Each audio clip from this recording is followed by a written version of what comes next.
Republic Bharat लगातार 12 दिनों से जो आंदोलन चल रहा है रांची के छात्रों का, वो आपको दिखा रहा है।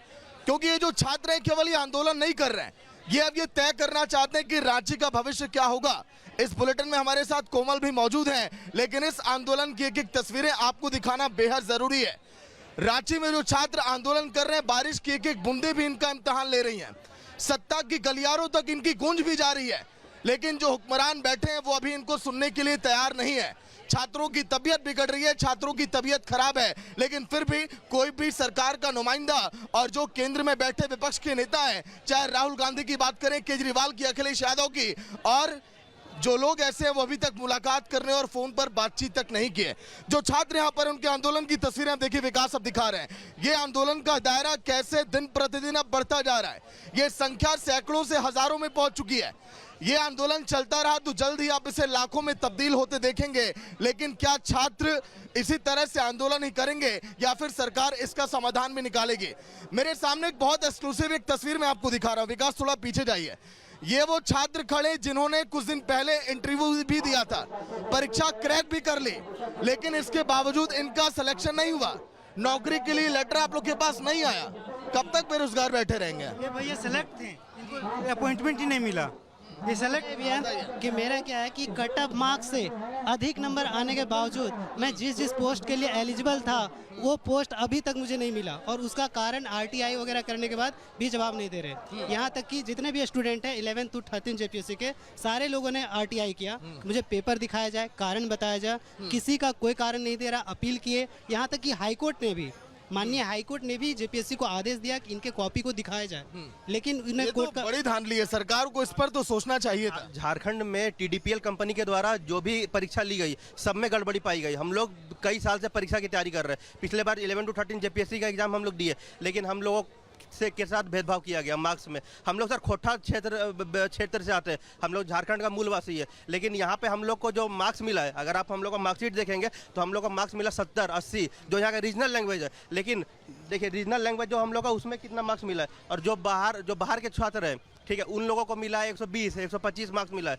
तो ये हम लोग के साथ घोर अन्याय। हम लोग कॉपी मांगे कि हम लोग कॉपी दिखाया जाए कि हम लोग कहाँ पे गलती की, हम लोग का मार्क्स क्यों कम किया गया, जबकि हम लोग झारखंड का मूलवासी, हम लोग यहाँ पे। देखिए, छात्रों के हाथों में वो मार्कशीट भी है जो मार्कशीट इनके भविष्य का आधार तय करती है, लेकिन अब वो मार्कशीट केवल देखिए महज एक कागज का टुकड़ा बनकर रह गया है। ये कागज का टुकड़ा जो है वो सरकार से सवाल पूछ रहा है कि आखिर इसका हम करें क्या? ये तो एक रद्दी के भाव में बेचने के लिए बताइए लोगों के पास है। बोलिए सर हम लोग लोकल हैं, खोरठावासी क्षेत्र से आते हैं, जहाँ केंद्रीय भाषा के तौर पर खोरठा वाला भाषा बोला जाता है, मातृभाषा के तौर पर। उसमें मार्क्स देखिए सर कितने दे रहे हैं सर, 60। जो हमारा रीजनल पेपर है, हरियाणा वाले कितना ला रहे हैं, 117, 120, 125, जिनको खोरठा लिखना भी नहीं आता होगा, बोलना भी नहीं आता होगा। एक बार का नहीं सर, एक लड़का की ट्रेन नहीं है। एक मिनट, मैं दिखाना चाह रहा हूँ, देखिए लाइव सबूत आप समझिए इसे रिपब्लिक भारत पर। ये वो सबूत है, छात्रों ने अच्छे नंबर लाए, कट ऑफ कुछ और होता है, नौकरियां नहीं मिलती हैं। कई सारे ऐसे सबूत छात्रों ने पेश कर दिए झारखंड में हो रही धांधली के। लेकिन जी मार्क्स है इसमें 653 है, और इसका कट ऑफ मार्क्स देखिएगा कितना, 652, यानी इसके बावजूद मुझे कोई पोस्ट नहीं मिला है, और मैं जो एलिजिबल था, यहाँ कार्य रिमार्क्स दिया है, कुछ ऐसे पोस्ट। ठीक है, 653 नंबर आपके आए, लेकिन कट ऑफ नंबर तय किया गया 652। इसके बावजूद एक में हाइट चाहिए था 652 वाले में, लेकिन जो 653 है उसमें हाइट नहीं चाहिए था, उसके बावजूद मुझे ये। ठीक है, मतलब कि जो कट ऑफ नंबर निर्धारित किया गया सरकार की तरफ से, शिक्षा विभाग की तरफ से, उससे एक नंबर ये ज्यादा पाए, ये पूरा सबूत सामने है। लेकिन ये खाली बैठे हैं, इस आंदोलन का हिस्सा है, ये जब तक ये करेंगे तब तक ही ये तो। पिछले बार मैं इंटरव्यू दिया था, यहाँ पे इंटरव्यू है कि एक बोर्ड में 65+ दिया जाता है और एक बोर्ड में मात्र 40 नंबर दिया जाता है। अब वहाँ पे भाग्य का खेल हो जाता है। जैसे मेरा जिस बोर्ड में पढ़ा, मुझे मात्र 40 नंबर मिला, मेरे रूम पार्टनर का जो पढ़ा 65+ मिला, अभी डीएसपी बन गया, मैं बेरोजगार हूँ। चलिए, हाथों में देखिए रद्दी के भाव में बिकने वाले अब मार्कशीट हैं, हाथों में तिरंगा है, हाथों में संविधान है, और सरकार से गुहार लगाती आवाज है कि हमारी मांगों को सुनो, तो यहाँ तक पहुंचो। तो कोमल भी इस समय मौजूद है। कोमल, ओवर टू यू। जहां पर देखिए छात्र इस समय भूख हड़ताल पर बैठे हैं। कोमल कुछ ही दूरी पर हमसे जो वहां की तस्वीरें दिखाएंगी। कोमल, बिल्कुल, देखिए अगर छात्रों की संख्या की बात करें वो लगातार बढ़ती चली जा रही है। छात्रों की मांग जो है वो साफ तौर पर अपनी मांग को लेकर के अडिग है। सबसे पहले पंकज इन तस्वीरों को दिखाइए। ये देखिए, ये जो भूख हड़ताल पर जो स्टूडेंट्स हैं वो यहाँ पे बैठे हुए हैं। एक तरफ ये सरकार की बात करें तो वो मैया सम्मान योजना जो है वो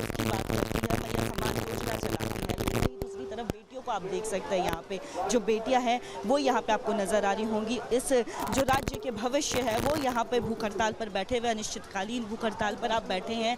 अभी देखिए सरकार ने साफ तौर पर ये कहा कि हम बहुत संवेदनशील हैं भविष्य को लेकर के अपने स्टूडेंट्स को, लेकिन वही दूसरी तरफ यहाँ पे कोई पहुँचा नहीं। आप लोग इतने दिन से लगातार मांग कर रहे हैं, भूख हड़ताल पर बैठे हैं, कोई सूद लेने वाला नहीं। 10 दिन से हम लोग सत्याग्रह आंदोलन कर रहे थे, लेकिन सरकार के द्वारा कोई भी प्रतिनिधि मंडल आकर के हम लोग की बातों को नहीं सुने, तब जाकर के हम लोग कल से भूख हड़ताल पर आ गए हैं। बैठे हैं, ये क्या है? आप एक तो मुझे ये आपका एडमिट कार्ड भी नज़र आ रहा है, एडमिट कार्ड बाकायदा आप लेकर के बैठे हैं।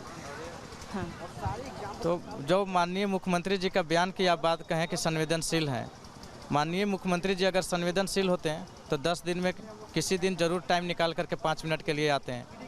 उनकी संवेदना तो यहीं पर मैं खंडन करता हूं, कोई संवेदनशील नहीं है।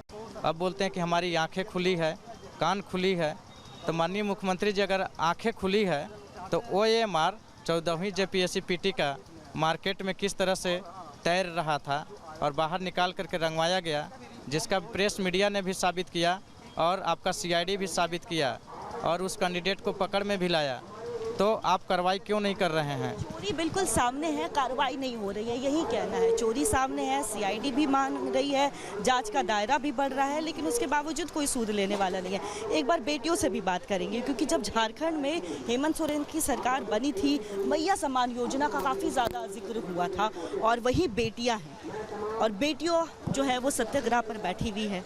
एक तरफ मैया सम्मान योजना की बात होती है, दूसरी तरफ आप लोग यहाँ पे सत्याग्रह में बैठे हुए हैं। कोई सूद लेने आया सरकार से? फिर से जी जी, सत्याग्रह में आप बैठी हुई हैं। जय भीम, जय संविधान। संविधान ही हमें ताकत दिया है, जिसकी वजह से आज मैं यहाँ पे बैठी हुई हूँ, हंगर स्ट्राइक कर रहे हैं। ये सारा कुछ मेरा संविधान कहता है, मेरा हक है, ये अधिकार है, और यहाँ हम लोग अधिकार की लड़ाई के लिए ही खड़े हैं। ये भी अधिकार हमें संविधान ही देता है, राइट टू इक्वलिटी देता है, अवसर की समानता देता है, और आप हमसे हमारे अवसर को छीन रहे हो। ये बहुत ही दुर्भाग्य की बात है कि सवाल ये है कि देखिए, ये भारत का संविधान, ये किताब लेकर के आप सत्याग्रह में बैठी है, रिपब्लिक भारत पर हम ये भी सवाल कर रहे हैं कि एक तरफ राहुल गांधी जो है वो भी इस भारत का संविधान किताब लेकर के पहुंचते हैं, संसद में पहुंचते हैं। दीपके जब अपने एयरपोर्ट से बाहर निकल रहे थे तो वो भी भारत का संविधान लिए हुए थे, लेकिन जब बात झारखंड के स्टूडेंट्स की होती है, उनके भविष्य की होती है, तो ना राहुल गांधी कुछ कह रहे हैं, ना दीपके कुछ कह रहे हैं। मैंने पहले भी राहुल गांधी जी से आह्वान किया था, तमाम झारखंडी युवा की तरफ से उन्हें मैंने बुलाया था, और आप लोगों ने जाना होगा कि वो वीडियो बहुत वायरल चल रही है, जिसमें मैंने राहुल गांधी को यहाँ पे आह्वान किया है, बुलाया है कि यहाँ पे आपकी सरकार है, आपकी गठबंधन की सरकार है, लेकिन आप अभी तक यहाँ पे नहीं आए हैं, तो बताइए कि कौन आएगा। ये इसकी अकाउंटेबिलिटी किसकी जाती है? राहुल गांधी जी की जाती है, और अभी तक आप यहाँ पे नहीं आए हैं तो कौन आएगा? आपको यहाँ पे आना चाहिए।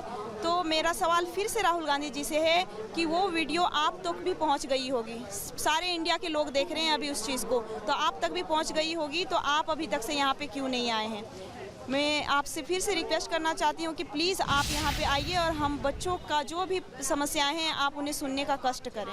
झारखंड के बच्चों के भविष्य की बात होती है तो वहाँ पे चुप्पी साध लेते हैं। आपसे भी थोड़ा बात करेंगे। देखिए, राहुल गांधी ये जो भारत का संविधान लेकर के आप लोग यहाँ पे आज अनशन में है, सत्याग्रह में बैठी है, यही भारत का संविधान लेकर के राहुल गांधी जो है संसद में पहुँचते हैं। आप लोग यहाँ पे हैं, बैठी हुई हैं, लगातार धरना दे रही है, आज 12वां दिन है। कोई कांग्रेस की तरफ से या कोई JMM की तरफ से सूद लेने नहीं आए? कांग्रेस की तरफ से कांग्रेस के अध्यक्ष आए थे, हम लोग को आश्वासन दे के गए, लेकिन उसका कोई जवाब दे। भरोसा है आप लोगों को? आश्वासन पे हम लोग को कोई भरोसा नहीं है। यही रीज़न है कि हम लोग अभी छात्र जो है, 4 छात्र है जो भूख हड़ताल पे बैठ गए हैं। संख्या क्या और भी बढ़ेगी? हाँ, अगर सरकार हमारी मांगों को नहीं पूरा करती है जल्द से जल्द, तो जितने भी छात्र हैं धीरे धीरे सभी छात्र जो है भूख हड़ताल पे बैठने के लिए तैयार हो जाए, क्योंकि हम लोग रूम में पढ़ के, लाइब्रेरी में पढ़ के ऐसे मर जाते हैं, घुट घुट के पढ़ाई करते हैं। हम झारखंडी मूलवासियों के पास तो उतना पैसा भी नहीं है कि हम लोग 10-10, 15-15 साल। आदिवासी समुदाय से आती हैं, देखिए खुद हेमंत सोरेन आदिवासी समुदाय से आते हैं, हमेशा आदिवासियों के लिए देखिए कहते हैं कि चेहरा बड़ा, बहुत बड़ा चेहरा है वो, उसके बाद भी कोई सूद नहीं ले रहे। आदिवासी समुदाय से, एक बार आदिवासी वाला गांव में भी तो जाके देखिए, उनका विवश तो जाके देखिए कि उनके क्या परिस्थिति, किस स्थिति में वो लोग जी रहे हैं। खाली आदिवासी का जानने से आदिवासी सरकार नहीं बन सकते। आदिवासियों की दुख दर्द समझना पड़ेगा आपको। आदिवासियों के लाइफ को आगे बढ़ाने के लिए आपको कुछ करना पड़ेगा। आदिवासी बहुत विवश है, खाली दिखाने के लिए आदिवासी नहीं है हम लोग भी चाहते हैं कि हम लोग भी आगे बढ़ें। ऐसा नहीं चाहते कि हम लोग और गरीब पे। ठीक है कोमल, हम आपके पास वापस लौटेंगे, आप दोनों हमारे साथ बने रहिएगा।